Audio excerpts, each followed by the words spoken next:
Welcome, everyone. Hi, my name is Jenny Whitener. I'm the CEO of Bridge Innovate, and I am thrilled to welcome you today to our session, Leading Through Complexity, the Marine Corps Way. We have a very special guest with us today, and we'll be introducing him shortly. So if you all who are joining us by Zoom today would go ahead and join me in the chat. Say hello to John, our guest today, just by sharing your name and your organization in the chat box. And throughout today's session, I would just welcome you to join in conversation and share your insights. I could see that Joan and Jay are saying hello. So please do join us today. Hi, Morgan. Thanks for joining. Please do join us in saying hello today to each other and to our guest speaker. So without further ado, let's move along and meet our guest speaker today. Let's just continue on past this. Like, we'll talk to John Giannella today. We're thrilled to have him with us. He's a lieutenant colonel in the United States Marine Corps, having over 22 years of experience and an amazing career, having served in Iraq and Afghanistan, and also having a bit of a tour of duty at the Pentagon, working in the budgeting realm of somewhere in the range of $140 billion in budget planning, if I think I got that right. Those are bigger numbers than I think most organizations can imagine. He's also led teams, all across the world, both in small teams, larger battalions, those types of things. So a lot of experience on the leadership front. We're excited that he's with us today. He is a Georgia Tech graduate and now in the Southeast, moving to his second career, moving into the commercial sector, having completed his tour with the United States Marine Corps. So we are thrilled to have John with us today.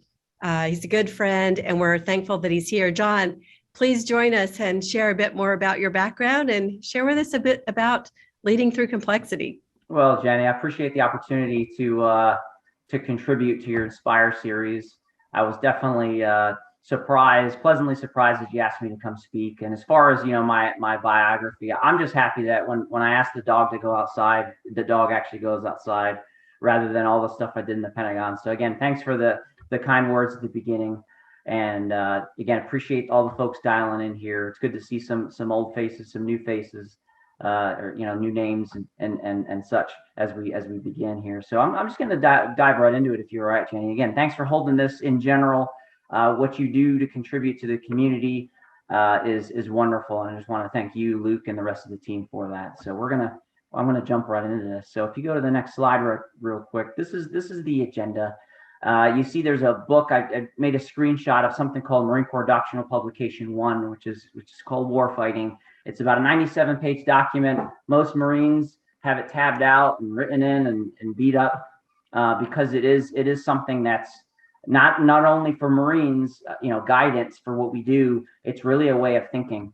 And what I'm going to do today is really, I'm going to use I'm going to try to limit the use of the military speak. However, that's the lens I'm going to talk to you about. What I would like you to do as we go through these slides is to really think about your organizations, think about your industries, and how to apply these concepts within your frames of reference, because that's the key here. And because I've found that the concepts that we're going to talk about over the next few minutes here apply to combat. They apply to we talked about the Pentagon. It applies to both, and it applies into everyday life. So I challenge you to apply it to your organizations, but to apply it to your regular life. So again, you see what we're going to be talking about here. Let's just move on to the next slide. You see here a lot of terms, and I'll just tell you, again, similar to what I just talked about, let's kind of figuratively squint our eyes and think about the daily grind of what we do, in our organizations. And you can see these terms kind of like, yep, uncertainty, absolutely. Risk every day. Disorder, absolutely. So, but these are terms that are right in the MCDP1 book, and there's specific definitions for those. And I'm not going to go into the specific definitions here. However, it's something when I say war, that's a metaphor, right? Because it could be interpersonal relations, it could be the workplace itself, and all of life. So think about these elements and how we combat these these elements in our daily lives. And as we go through, what I'm going to talk about is how the Marines mitigate them, because you're not going to eliminate them. It's just how to work within them and mitigate some of these factors to be successful individually, collectively, and even, like I said, in your personal life. So let's move on to the next slide real quick. All right, so the first thing, I think what the Marine Corps really spends a lot of time on, and again, some of you, probably most of your organizations do the same, but what I will say is the Marine Corps spends a lot of time, what I call level set and sustain. Whether, no matter how you come into the Marine Corps, whether you're an officer or a lieutenant, or or if you're a sergeant, whatever part of the Marine Corps you're involved in, you get the same education, the same training as you're entering the service. What that does is it allows for a common language, which we'll talk about in a little bit. It establishes, the way that we practice our profession. It's an education, it's socialization. It provides a value system. Understand our history, understand our heritage, and it creates a bond among our Marines. And so really setting that level setting folks in the beginning of their career allows us to do a lot of the things that we do in the Marine Corps, because we're, as they say, the Marine Corps is America's 911 force. We're out there up front without a lot of support initially in a crisis situation. So to have everybody with the same level of knowledge, that baseline knowledge is hugely important. What I would also say is it also allows the Marine Corps to kind of be modular, kind of a cut and paste a scenario where we will, I'll have one part of a unit from North Carolina deploy, then I'll have another part of a unit from California deploy, another part from Virginia. We all get together, we coalesce, and then we execute the mission. What that means to you is, and it works because we have the same level of knowledge and we're talking we're speaking the same language. What that means to you is your ability to level set everybody gives you the flexibility as a manager to kind of cut and paste folks, and they're all speaking the same language, they all the same background. Now, it's not in the Marine Corps, it's not only their entry level training, but it is sustainment training. So folks will enter the Marine Corps, they'll go on their career, and then all the peers get together every so often, deliberately in formal schools, which are resident courses typically, and reinforce the things that they've learned before, but also learn new skills that allow them upward mobility to do the next step in their career. So it's not just happens and then after 10 years you're good. No, you continue to get back together and you continue to level set and you sustain yourself and then learn the next step. And then underpinning all of this is doctrine. Everything we do is based upon the same language, the same definitions, just so our ability, if we are going to cobble this thing together, we understand what the doctrine is. If we want to be creative, we know what that doctrine is, so we can we know what we're pivoting off of, we know what we're modifying as we get creative through it. So the learning development piece is huge throughout to make sure everybody can work together. All right, let's move on to the next one. All right, so communication wise, along with the doctrine piece and establishing common definitions, it's, in the Marine Corps, we say words mean things, right? So if I say, again, this is Marine Corps speak, those Marines in the room, you know what I'm talking about, but I'll bring it on home here so you understand what I mean. If I say the word block, if I say the word screen, if I say the word cover, and it goes on, that those have specific definitions where I can very succinctly communicate what I want. So again, you see the Marine on the picture on the radio. If I have a minimal time talking on the radio, I can say very few words and know exactly what I'm talking about and what I'm asking them to do. So establishing common definitions based on doctrine within your organizations is very important to kind of get through and mitigate some of the complexity, right? Because it reduces if I'm an employee and my manager says a word and I know exactly what that word means based upon our prior training or discussions, it minimizes disorder, it minimizes uncertainty because I know exactly what my boss wants. And then we talk about standard operating procedures. We all have them, whether it's in the military and otherwise. The beauty of this is, the way we do it in the military, as we're coming up with we're building the plan for the project, we kind of close our eyes and we think about ways, think about good and bad possibilities that can happen, whether they're opportunities or whether they're pitfalls. And then we say, okay, if this happens, if this opportunity arises during this project, what are the first couple steps that we're going to do?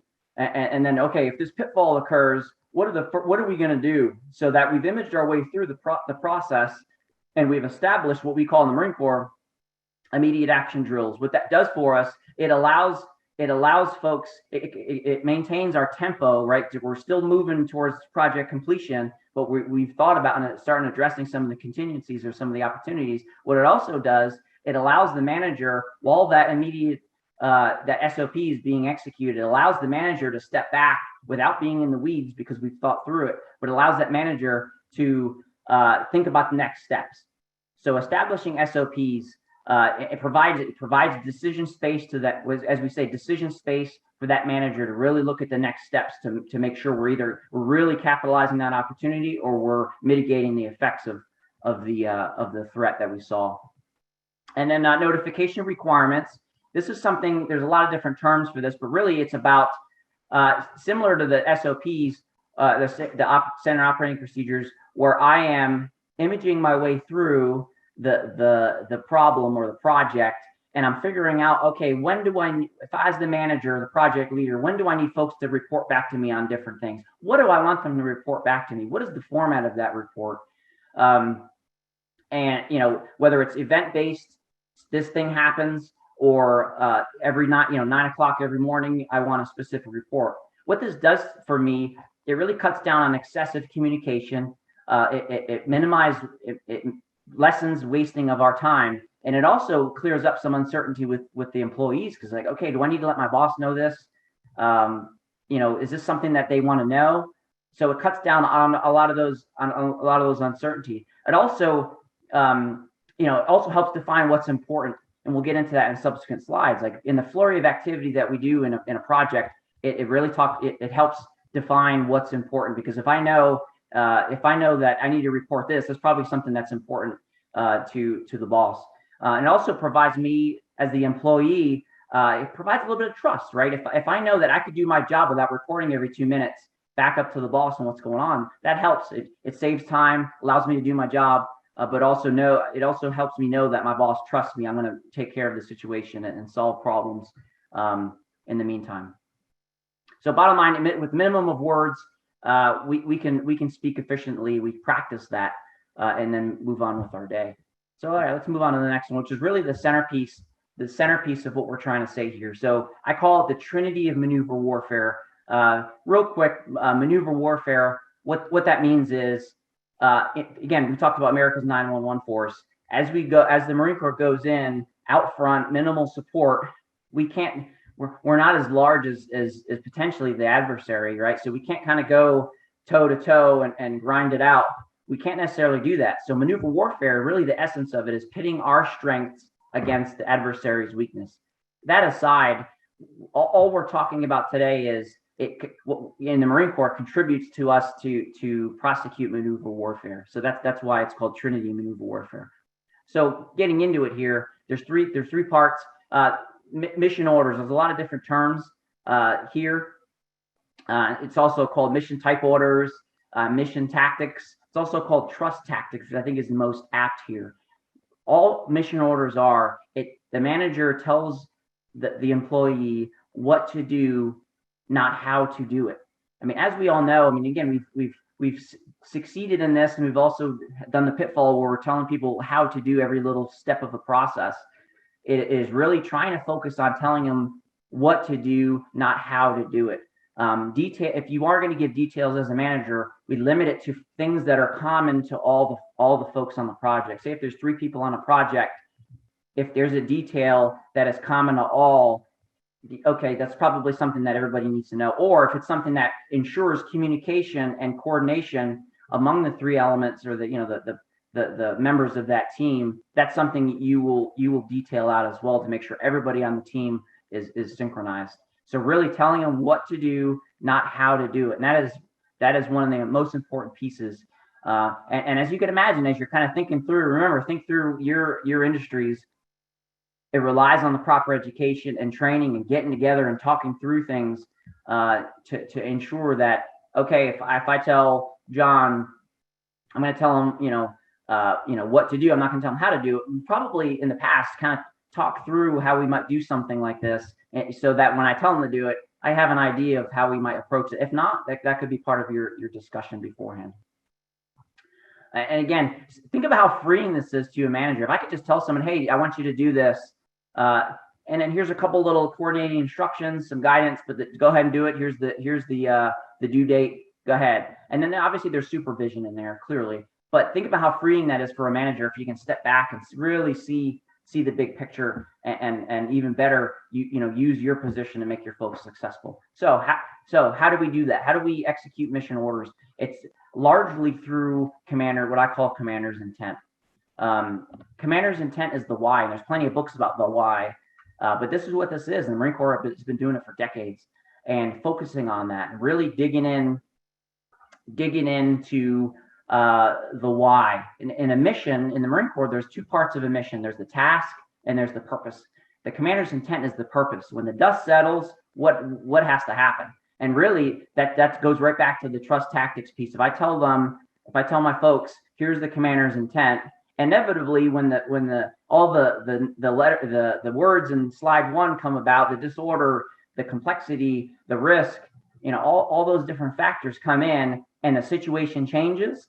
Well, typically the employee can now rely on that commander's intent, on the why, to solve the problem. Because typically what happens is when things change, the actual task becomes irrelevant. The purpose doesn't become irrelevant. But what happens is how you solve that problem changes. And that goes again back to the mission tactics. So providing the why gives them the context. And another rule of thumb that we do in the Marine Corps is you try to provide the intent 2 levels up. So not only, if I'm the manager, it's not only my intent, I communicate my boss's intent, which really thickens the context for my folks, so they can have the ability to make decisions and pivot and be flexible. And then lastly is we talk about what's called main effort. The main effort is if I have 3 people in a project, right? I got John, Mary, and Joe. Mary is the main effort. What that means is Mary is the individual who has the decisive part of this project. And if everything else falls apart, if Mary's part is done, we have enough to get by. Just to give you a quick generic example. And really, establishing that main effort is supremely important, because it gives all the other folks in the project, those other 3, if Mary's the main effort, it gives Joe and John that context to know that, okay, I need to support Mary. If I don't know what to do, I can ask myself, what do I need to do next to support Mary?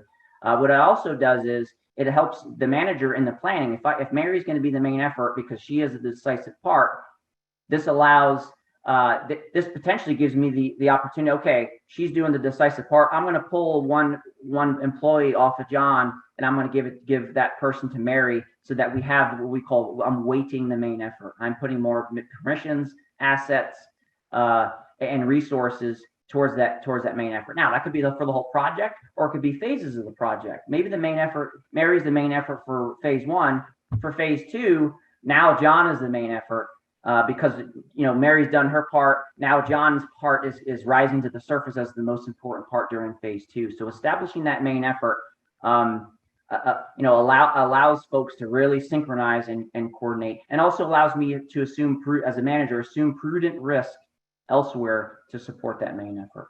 So as you can see, again, guaranteed, as you're thinking through this in your own areas, this applies. And I would ask, if you're not doing it, think about how to do it. And if you are, wonderful. Let's move on to the last slide here, which talks about initiative and boldness. None of the prior elements that I've talked about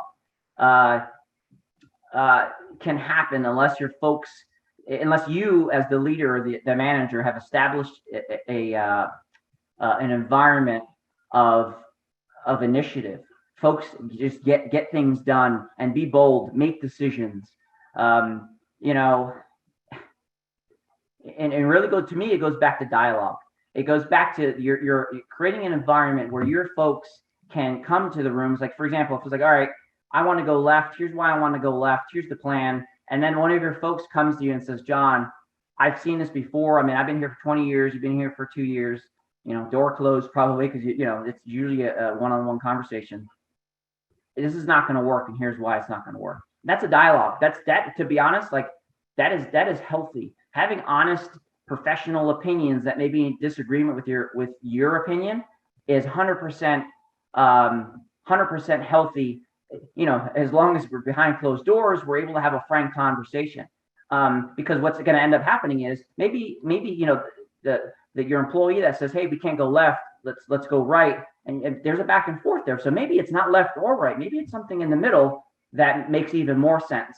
It creates a level of synergy through that dialogue, which is something that it takes a little bit of time, and it's probably one of the most difficult elements that we're talking about this morning is to create that environment where folks can come to you and say, hey, John, you're kind of messed up and here's why.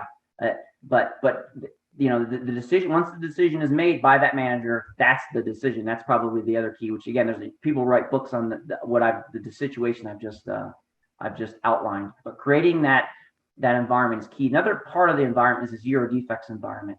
If you're going to have folks, you give them the commander's intent, you use trust tactics, they're going to make mistakes. They're going to make decisions that you would not have made that might not be the right decision. But that somehow, some way, in training, in your leadership and development plan, you have to ensure that's okay. Let's pull them in. Let's debrief this thing. Let's hot wash it. Let's figure out maybe how we could have done a little bit differently. Then you got to get them back out there. Because if you have folks that aren't able to exhibit initiative and you have not created an environment, and there's a zero defect environment, folks are going to be afraid to make the decision. And when the situation changes, they're going to continue on with that specific task you gave them, even though it's absolutely irrelevant. So this slide is kind of wraps up a lot of the elements that we talked about and everything that we talked about. And overcoming the slide one there with the complexity cannot happen unless you as the leader or the manager provide the correct environment. So again, if there's a call to action here, it's really take a look at again, Luke provided the link, MCDP1 Warfighting, 97 pages, quick read, but it is chock full of really good things that could be applied in the halls of the Pentagon, in combat, in your personal life. And that's why I wanted to talk about that today, to share some of the experience that I was fortunate enough to have during my time in the Marine Corps. So with that, I'm going to stop there and hold it off stop for any questions that folks have or any comments. Great. Thank you so much, John. And I would just invite folks, there've been all kinds of chatter going on in the chat. And so lots of questions and comments coming in. If you have a question for John, we've got a couple minutes in order to handle those. I can see one that came in from Joan. John, I want to just draw your attention to it. She said that she's been employing many of these tactics in the bulk of her career, and they're incredibly effective. She was talking about mission orders, commander's intent. But how do you handle it when there's not a lot of time for the detailed why in such a fast-paced business environment? Any thoughts there? So it's funny. I mean, there's a few Marines in the audience here, and what we joke with ourselves is to say, particularly in the Pentagon, everyone's running around, figuratively hair on fire, trying to get a deliverable down to the boss or whatnot. And one of the things that we tell ourselves is, look, no one's shooting at anybody. There's no one's shooting at anybody. There's two things that come to mind here is, number one, forethought. If you can at least frame a general commander's intent. Probably more importantly is, again, Joan, I don't know your specific situation, but I would challenge you to say that unless someone's shooting at you, it's a life or death situation. There's always time to think and be able to communicate the why. Okay, good point. All right, make it a priority, it sounds like. All right, here's a question coming in from Justin. Coming back to the commander's intent, what would you suggest for people who don't reconcile or show resistance for the purpose of a task or mission? If I understand your question correctly, the folks that, meaning that maybe to clarify, maybe they don't understand or they don't agree with it. And I'll address the question, like, say if they don't agree with you. And I think that's something that goes back to trust. trust underpins all of this, and it takes work. One of the conversations I had with someone the other day is like, hey, if you're coming into this industry, knowing you don't have a background in X, Y, or Z, how are you going to build trust that people know what you're talking about? And so spending time so people can trust you is kind of step zero in all of this. And if they trust you and you say, hey, here's the why, then they trust you. So if there's people always challenging the why or what your decisions are, you probably need to spend a little bit more time. Again, not knowing the specific situation, but in a vacuum, spend a little bit more time with those folks to get to know them and make sure they're able to understand the way you think. Really good points here. Thanks so much. Okay, another question. You've got them flooding in, so we have a few more minutes. I'm going to keep going. A question coming in from Joan. She's saying agility is key. Not a lot of room for rigidity in such a complex business environment. How can you help people balance agility with rigidity when needed?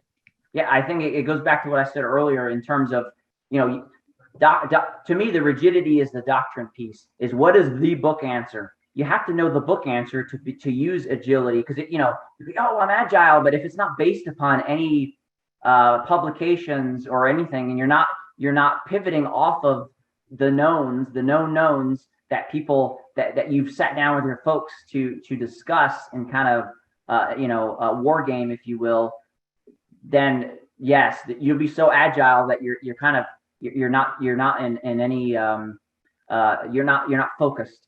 So I would say is the rigidity is the learning and development piece, to learn the doctrine, learn the book answer, so that when things when the elements of that first slide come up, you're able to pivot off of those. Everybody knows what those things are, and you can say, okay, let's do our standard. Let's do our, we knew this was coming. We thought about this. Let's go ahead and do this action with this little tweak in there, this little modification, and let's go. That's what we do in the Marines. Is we're going to do it just like this, except change this one thing, and let's go. Yeah. Great. Okay, good. All right. So I think we have this last question. I know there are many coming in, but just for sake of committing to our time. Great. Jed's got a question here. It says, I have no experience in the Marines. What happens, what steps to create, how do you apply these principles in different business context and in different environments other than the Marine culture? So how do you crosswalk this into the maybe the corporate or the nonprofit organizational structure? Yeah, I mean, that's a great question. It's a difficult question, right? Because I think you're in the supply chain and logistics organization, and that's why in the beginning I didn't give you a scenario. I said, hey, take a look at these elements, apply it to yours. Now, I would submit to you that what's in this book is agnostic of industry. And you don't have to be a Marine to do that. It really comes down to, it goes down to, I guess, my slide 2, I think it was, where it talks about learning and development, really sitting down with your folks and the cohesion piece, the wargaming piece, understanding how everybody works. It could be, you've seen people where they go to the retreats, they learn about each other. Maybe it's doing the personality test, understanding each other. And once you do that, it doesn't have to be, the rigid piece where I'm, barking out orders. No, I mean, you could do this tactfully and still accomplish the elements of this of MCDP1 in the civilian sector. Hearing your talk today, I mean, as some teams early in the COVID pandemic, were working remotely, some for the first times all together, this concept of like communication and standard operating procedure became critical. Yeah. We were working with a large healthcare organization, and they didn't have standard operating procedures around managing their information, their files, everything. Everybody had them on their hard drive. There were no shared drives. There was no common commitment of how and it was difficult then to collaborate. So lots of good insight here. And I can immediately, John, start to see how it crosswalks right over into the corporate and nonprofit organizational sector. So thank you so much for an inspiring and thought-provoking presentation today. We have more coming up with Bridge Innovate's Inspire series. We are thankful that leaders around the world share their insights and innovation perspectives with our community. Coming up on September the 15th, biomimicry. You'll want to join that. And we've added a session on September 17th about our future Foresight Scouts program. It's going to be an informational session about that open enrollment cohort program coming up in October, and we're giving away a free seat that's worth $975 if you're there live on September 17th. UTC shares on September the 29th their innovative practices at mobilizing, commercializing research through their professors and through their academic areas. It'll be a great session. And then we're pleased to have Group Think to Group Genius coming up on October 6th. You do not want to miss this talk if you're in the innovation field. It will be amazing. So thank you, John, for a wonderful session. And thank you all for joining today. Have a great weekend. And we'll see you next time. Bye now. Everybody. Goodbye.